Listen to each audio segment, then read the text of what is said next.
ಮಹಾ ಮೊದಲಿಗೆ ಗುರುವಿನ ಪಾದಕ್ಕೆ ನಮಸ್ಕರಿಸ್ತಾ, ಗುರು ಪೂರ್ಣಿಮೆ ಇದರ ಅರ್ಥ ನೋಡ್ರಿ. ಗುರುವಿನ ಜೊತೆ ಪೂರ್ಣಿಮೆ ವಿಚಾರ. ಪೂರ್ಣಿಮೆ ಅಂದ್ರೆ ಬೆಳಕು. ಗುರು ಅಮಾವಾಸ್ಯೆ ಅನ್ನಿಲ್ಲ ಇದಕ್ಕ. ಗುರು ಪೂರ್ಣಿಮೆ ಅಂತ ಕರೆದ್ರೆ, ಪೂರ್ಣಿಮೆ ಅಂದ್ರೆ ಅದು ಬೆಳಕಿನ ಸಂಕೇತ, ಅಂದ್ರೆ ಅದು ಜ್ಞಾನದ ಸಂಕೇತ ಅಂತ. ಅವತ್ತು ಆ ಬೆಳಕಿನಲ್ಲಿ, ಆ ಚಂದ್ರನ ಬೆಳಕಿನ ಅಥವಾ ಒಂದು ಬೆಳಕನ್ನುವಂತ ಒಂದು ಸಂಕೇತದಲ್ಲಿ ಗುರುವನ್ನ ಕಾಣ್ತೀವಿ ನಾವು. ಯಾಕಂದ್ರೆ ಗುರು ಅಂತಕ್ಕಂತ ಒಂದು ಶಕ್ತಿ ಏನಿತ್ತಲ್ಲ, ನನ್ನಂತಹ ಹಲವಾರು ಜನರನ್ನ ಉದ್ಧರಿಸ್ತಕ್ಕಂತಹ ಶಕ್ತಿ ಶಿವ ಜಗತ್ತಿನಲ್ಲಿ ಯಾರಾದರೂ ಕೊಟ್ಟಿದ್ರೆ ಅದು ಗುರುವಿಗೆ ಮಾತ್ರ. ನಾವು ಯಾವುದೇ ಪದವಿಯಲ್ಲಿರಲಿ, ನಾವು ಸಣ್ಣತನದಲ್ಲೇ ಇರಲಿ ಅಥವಾ ಒಂದು ಯಾವುದೋ ಒಂದು ದೊಡ್ಡ ಪದವಿಯಲ್ಲಿರಲಿ, ನಾವು ಮುಖ್ಯಮಂತ್ರಿ ಆಗಿರಲಿ, ಮತ್ತೊಬ್ಬ ಆಗಿರಲಿ, ಅವನು ಉದ್ಧರಿಸ್ತಕ್ಕಂಥ ಒಂದು ಶಕ್ತಿ, ಆತನ ಹಿಂದೆ ಗುರು ಅನ್ನತಕ್ಕಂಥ ಒಂದು ಶಬ್ದ ಇರುತ್ತೆ. ಹಾಗೆ ನನ್ನ ಜೀವನದಲ್ಲಿ ಕೂಡ ಗುರುಗಳು ಬಂದಾದ ಮೇಲೆ ನನ್ನ ಅದೃಷ್ಟ ಕುಲಾಯಿಸ್ತು ಅಂತ ಹೇಳಕ್ ಇಷ್ಟಪಡ್ತೀನಿ. ಯಾಕಂದ್ರೆ ಗುರು ಅನ್ನತಕ್ಕಂಥವು ನನ್ನ ಜೀವನದಲ್ಲಿ ಇರ್ತಕ್ಕಂಥ ಅಂಧಕಾರವನ್ನು ಹೊಡೆದವು. ನಾವು ಫಸ್ಟಿಗೆ ಒಂದು ಶ್ಲೋಕ ಹೇಳಿದ್ನಿ ತಮಗ.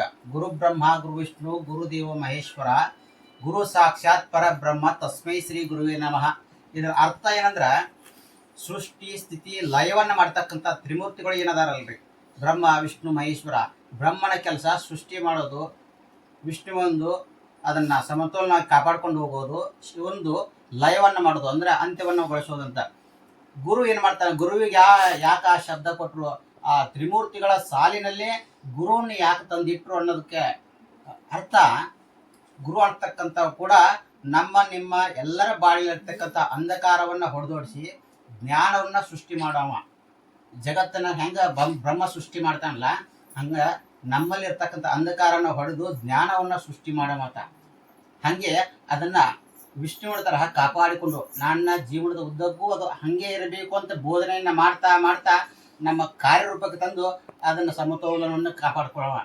ಅಂತೆ ಏನು ಮಾಡವಂದ, ನಮ್ಮಲ್ಲಿ ಇರ್ತಕ್ಕಂಥ ಅಜ್ಞಾನವನ್ನ, ನಾವೇನೀಗ ಲೌಕಿಕವಾಗಿ ಕೆಲವೊಂದಿಷ್ಟು ಈಗಿನ ಪ್ರಪಂಚ ಓಡ್ತಾ ಇದೆಯಲ್ಲ, ಲೌಕಿಕ ಬದುಕಿನಲ್ಲಿ ಅದು ಬೇಕು ಇದು ಬೇಕು, ನಾನು ಅದು ಗಳಿಸ್ಬೇಕು, ಇಂಥದ್ದು ನೋಡ್ಬೇಕು, ಇಂಥದ್ದು ಮಾಡ್ಬೇಕು ಅಂತ ಹೇಳ್ಕೇರಿ ಆ ಅಜ್ಞಾನವನ್ನ ಹೊಡೆದೋಡಿಸುವ. ಹಿಂಗಾಗಿ ಕೊನೆಗೆ ಬಂದ್ರು ಗುರುವೇ ಸಾಕ್ಷಾತ್ ಪರಬ್ರಹ್ಮ ಅಂತ ಹೇಳ್ಕೇರಿ. ಯಾಕಂದ್ರೆ ಈಗಿನ ಕಾಲದಲ್ಲಿ ನಾವು ಯಾರು ಕೂಡ ಭಗವಂತನನ್ನು ನೋಡ್ಲಿಕ್ಕೆ ಸಾಧ್ಯ ಇಲ್ಲ. ಗುರುವಿನಲ್ಲಿ ಮಾತ್ರ ಒಂದು ಸಾಕ್ಷಾತ್ ಪರಬ್ರಹ್ಮ ಅನ್ನತಕ್ಕಂತಹ ಒಂದು ಶಕ್ತಿಯನ್ನು ನಾವು ಕಾಣ್ಬೋದು. ಆ ಗುರು ಮನಸ್ಸು ಮಾಡಿದ್ರೆ ನಮ್ಗೆ ಆ ದೈವವನ್ನು ತೋರಿಸ್ತಾನೆ. ಆ ದೈವ ಗುರುಗಳು ನನಗೂ ತೋರಿಸಿದಾರ. ಯಾಕಂದ್ರೆ ನನ್ನ ಜೀವನದ ಒಂದು ಕತೆ ಹೇಳ್ಬೇಕಂದ್ರ, ಏನು ಇಲ್ದಾವ್ರಿ, ನಾನು ಅವಾಗ PUC ಫೇಲ್ ಆಗಿತ್ತು, ಮನ್ಯಾಗ ಬೇಯಾಗತ್ತಿದ್ರು, ಎಲ್ಲೆಲ್ಲ ಕೆಲಸಕ್ಕೆ ಹೋಗ್ತಿದ್ದೆ. ಆಧ್ಯಾತ್ಮ ಬಗ್ಗೆ ಬಹಳಷ್ಟು ಹುಚ್ಚಿತ್ತು. ಬಹಳಷ್ಟು ಗುರುಗಳನ್ನ ಅರಸ್ಕೊಂಡು ತಿರ್ಗಾಡಿದ್ ನಾನು. ಮೈಸೂರು ತನಕ ಹೋಗಿ ಬಂದ. ನಾವು ಗುರು ಎಲ್ಲಿ ಸಿಗ್ತಾರೆ ಇಲ್ಲಿ ಸಿಗ್ತಾರೆ, ನಮ್ಗೆ ಬೇಕಾದ ಸಮರ್ಥ ಗುರು ಬೇಕು, ಬರೀ ಗುರು ಅಲ್ಲ. ಈಗೇನು ಬೆಂಗಳೂರು ಸೈಡ್ ಆದಿ ಏನು ಮಾಡ್ತಾರೆ, ಎಲ್ಲ ದೊಡ್ಡ ದೊಡ್ಡ ಪೈಜಾಮ ಆದಿ ಹಾಕೊಂಡು ಮನ್ಕಾಲ್ ಕೈಗೆ ಅಡ್ಡ ಬಿಟ್ಕೊಂಡು ಅವರು ವೇಷಭೂಷಣಗಳೇ ಒಂಥರ ವಿಚಿತ್ರವಾಗಿರ್ತಾವೆ. ಅವ್ರು ನೋಡಿದ್ರೆ ಒಂಥರ ಗುರು ಅನಿಸ್ತತಿ ನೋಡಿದವ್ರಿಗೆ.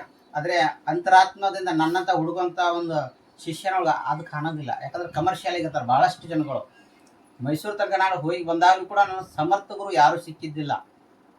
ಕೊನೆಗೆ ಯಾರ್ದೋ ಪರಿಚಯದಿಂದ, ಸಂತೋಷ್ ಕೊಳಕಿ ಅವ್ರ ಪರಿಚಯದಿಂದ ಗುರುಗಳು ಇದಾಯ್ತು. ಯಾಕಂದ್ರೆ ಆ ಕೊಳಕಿ ಒಂದೆರಡು ದಿವಸ ಯೋಗ ಕ್ಲಾಸಿಗೆ ಬಂದಿದ್ದಾರೆ ನಮ್ಮ ಜೊತೆ, ಕೊಳಚಿಯವರು ಸಂತೋಷ. ಅವಾಗ ನನ್ನಲ್ಲಿರ್ತಕ್ಕಂಥ ಒಂದು ಜ್ಞಾನ ಮತ್ತು ಆಧ್ಯಾತ್ಮ ಬಗ್ಗೆ ಇರತಕ್ಕಂಥ ಹಸಿವು ನೋಡ್ಕೊಂಡು ಗುರುಗಳ ನಿಮ್ಗಲ್ಲಿ ಒಬ್ಬರು ಅದ್ಭುತ ಗುರುಗಳನ್ನ ಭೇಟಿ ಮಾಡಿಸ್ತೀನಿ, ಅವ್ರ ಹತ್ರ ವಿದ್ಯಾ ಕಲಿಯಾಕತ್ತೀರಿ ಬರ್ರಿ ಅಂತೇಳಿ. ಬಂದಾಗ ಗುರುಗಳು ನಾನು ನೋಡಿದಾದ್ಮೇಲೆ ನನಗಿನ್ನೂ IHR ಕೂಡ ಆಗಿದ್ದಿಲ್ಲ. ನಾನು ಸ್ವಾಮಿಗಳಾದ್ರೂ ಅಷ್ಟು ವಯಸ್ಸು ಬಂದರು, ಅಂದರೆ ಆ ಜ್ಞಾನವೂ ಇದ್ದಿದ್ದಿಲ್ಲ ನಮಗೆ. ಏನು ಬಡತನದಿಂದ ಹಂಗೆ ಏನು ಬೆಳೆದು ಹಂಗೆ ನಡೀತಾ ಇತ್ತು. ಆಮೇಲೆ IHR ಮಾಡಿಸಿದ್ರು, ತಮ್ಮ ಜ್ಞಾನದೊಳಗೆ ನೋಡ್ಕೊಂಡ್ರು ನನಗೆ ಆ ಶಕ್ತಿ ಐತಾ, ನಾನು ಆ ಧರ್ಮದಲ್ಲಿ ನಡೀತೇನೆ ಅನ್ನೋದು ನೋಡಿಕೊಂಡು, ಆಯ್ತಪ್ಪ ನಿನ್ಗೆ ಒಲಿತದ ಅಂತ ಹೇಳ್ಕೇರಿ ಮುಂದೆ ಬರ್ತಾ ನನ್ನ ಶರೀರ ಮತ್ತು ಮನಸ್ಸನ್ನು ಎರಡೂ ಕೂಡ ಅವ್ರು ಪರೀಕ್ಷೆ ಮಾಡ್ತಾ ಮಾಡ್ತಾ ಅದರಲ್ಲಿ ಪಾಸ್ ಆದ ನಂತರ ವಿದ್ಯೆಯನ್ನು ದಾರಿಯಲ್ಲಿ ಶುರು ಮಾಡಿದರು. ಏನು ಇಲ್ಲದೆ ಇಲ್ಲಿ ಬರುವಾಗ ನಾನು ಬಸ್ ಬಿಟ್ಟರೆ ಬೇರೆ ಏನೂ ಇದ್ದಿದ್ದಿಲ್ಲ. ಬಸ್ಸಿಗೆ ಬರೋಕೆ ಕೂಡ ನನ್ನ ಗತೆ ದುಡ್ಡು ಇರ್ತಿದ್ದಿಲ್ಲ. ಅಂಥವ್ರನ್ನ ತಾವು ವಿದ್ಯೆ ದಾರಿ ಇರೋದು ಎಷ್ಟೋ ಜನ, ಈ 3 ರಾಜ್ಯದಿಂದ ನನ್ನಲ್ಲಿ ಜನ ಬರ್ತಾರೆ. ಆ ಥರ ಬೆಳೆಸಿ MLA MP ಕೂಡ ಮನೆ ಕಾರ್ ತೊಗೊಂಡು ಕಳಿಸಿ ಹೋಗಿ ಜಗಲಿ ಮುಂದೆ ಕಂಬಳಿ ಹಾಸ್ಬಿಟ್ಟು ತಮ್ಮ ಸಮಸ್ಯೆ ಕೇಳ್ಕೊತಾರೆ. ಆ ಹಂತದವರೆಗೆ ಬೆಳೆಸಿ ಇವತ್ತು ಬಸ್ಸಿಗೆ ಖರ್ಚಿಲ್ದಂಥ ವ್ಯಕ್ತಿಯನ್ನ ಕಾರ್ ಗಾಡಿ ತೊಗೊಂಡು ಮನೆಗೆ ಬರುವಂಥ ಬೆಳಕು ಚೆಲ್ಲಿ ನನ್ನ ಜೀವನದ ಅನುಭವ ಇದು, ಬೇರೆಯವ್ರದ್ದು ಹೇಳಕ್ಕಿಲ್ಲ. ನನ್ನ ಜೀವನದಲ್ಲಿ ಗುರು ನನಗೆ ಏನು ಮಾಡಿ ಅನ್ನೋದು ಬರೀ ಇದು ಲೌಕಿಕವಾಗಲ್ಲ, ನನ್ನ ಆಧ್ಯಾತ್ಮಿಕವಾಗಿ ನನ್ನ ಉನ್ನತ ಜಗತ್ತಿಗೆ ಓದ್ಬಿಟ್ಟಾರ ನನ್ನ. ಯಾಕಂದ್ರೆ ದೈವವನ್ನು ನೋಡ್ಲಿಕ್ಕೆ ಸಾಧ್ಯ ಇಲ್ಲ.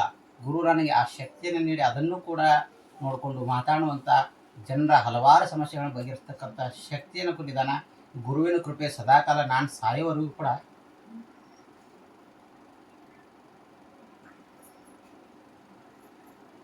ಹೀಗೆ ಇರಲಿ.